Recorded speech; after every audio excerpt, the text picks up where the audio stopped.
Today's Bible reading is taken from book of Deuteronomy chapter 31 verses 1 to 8, and today's Gospel according to Matthew chapter 18 verses 1 to 5, verse 10 and then 12 to 14. Book of Deuteronomy chapter 31 verses 1 to 8. Moses continued speaking to the people of Israel and said, I am now 120 years old and no longer able to be your leader. And besides this, the Lord has told me that I will not cross the Jordan.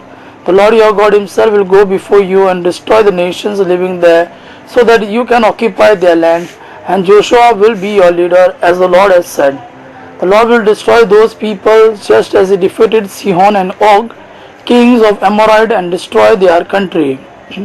The Lord will give you victory over them, and you are to treat them exactly as I have told you.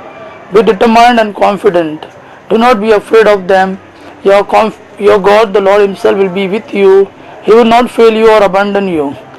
Then Moses called Joshua and said to him in the presence of all the people of Israel, Be determined and confident. You are the one who will lead this people to occupy the land that the Lord himself promised to their ancestors. The Lord himself will lead you and be with you. He will not fail you or abandon you, so do not lose courage or be afraid.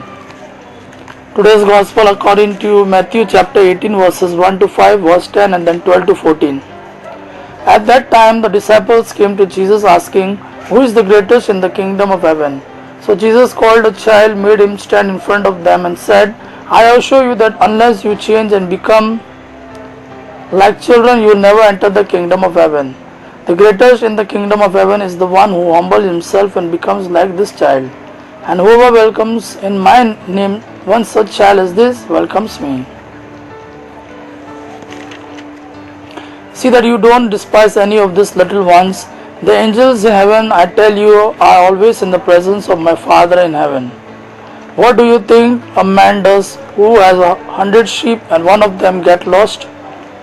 He will leave other 99 grazing on the hillside and go and look for the lost sheep. When he finds it, I tell you, he feels far happier over this one sheep than over the 99 that did not get lost. In just the same way, your Father in heaven does not want any of these little ones to be lost. Gospel of our Lord Jesus Christ. Praise the Lord Jesus Christ.